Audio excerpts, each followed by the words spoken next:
when you're dealing with Egypt and going on back to Atlantis, which is now we have enough documents on it, when you're dealing with that, what you find out is that at one time we didn't speak.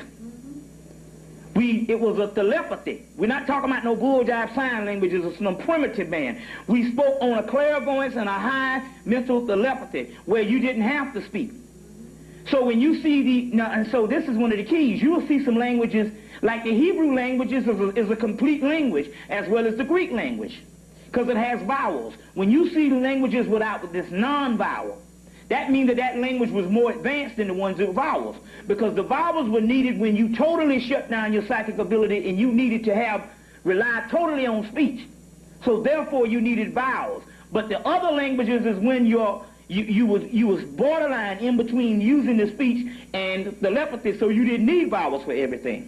So you have the Egyptian thing with no vowels, and certain cuneiform or Sumerian things with no vowels, and also this particular language called the Enochian language, which is the earliest Hebrew language with no vowels. You see, because the vowels are more advanced than, the consonants are more advanced where they didn't have vowels. And that's because we didn't speak at that particular part. So people saying the oldest language in the world, mostly the languages was new, but if we go back into either Hemmitt, we understand that they have tons and tons of hieroglyphics that they hadn't even been able to translate yet. Stuff in Nubia. And they have hieroglyphics in metaneta, which is the word of God, which they said that is untranslatable, that if they was to unfold it, it would wrap around the planet 3 times. That's how much language that was that they haven't even been able to translate yet. You see what I'm saying? So therefore, when we're talking about it, you look at Demotic, Hieratic, Hieratic, Demotic, let's see. Hieratic is you have the hieroglyph. You know what a hieroglyph is? The hieroglyphic is this. This is the hieroglyphic script. Now, but there's also, they had a writing script called Hieratic and Demotic. Hieratic is the earliest form of the writing script in Egypt, or Cam, and the later form is Demotic. If you look at the Demotic hieroglyph, Demotic hieroglyph, and look at Hebrew and Arabic, they look almost identical.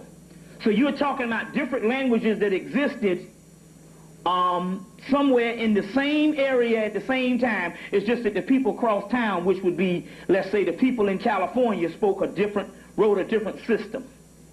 And they were all the same, they were all about the same type, the same age that you talk about that particular part. So therefore we say Hebrew, or we say the Egyptians, and we say this, and you was just talking about northern Ethiopia, greater Ethiopia, northern Kush, Punt, Kush, Somali, Cam, which you're talking about one area that had the same race of people, and this is the particular culture of the race of people, and now everybody think one that came before the other. And Samaria, that was also a part of that particular form.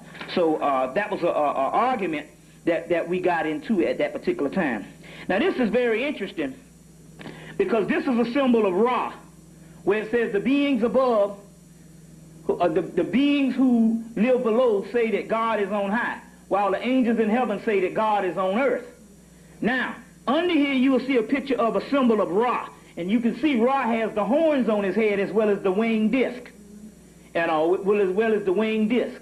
But this is a symbol of the goat of Manes, or these particular goat head, ram-headed sphinx that they have in the temple of Karnak. Now, if you see these particular horns that's on the head of this particular one, it's interesting to note that you have Heru with the horns on the head. Later on, when the Christians came, they took the horns off that head and put on the head of what you call the devil.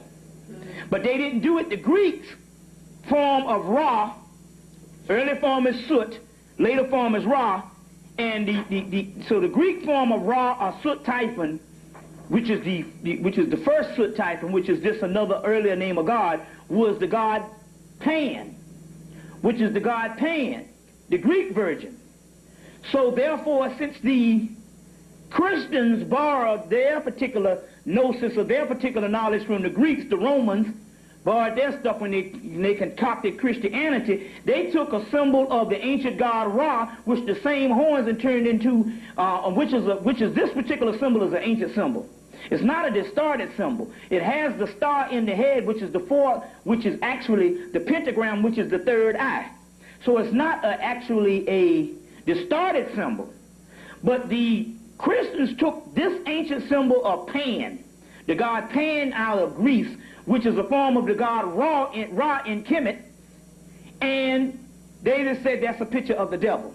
So there was no such thing as this particular spooked out devil. It was ancient science, so they had to make a picture, so they took one of our ancient pictures and put on the head.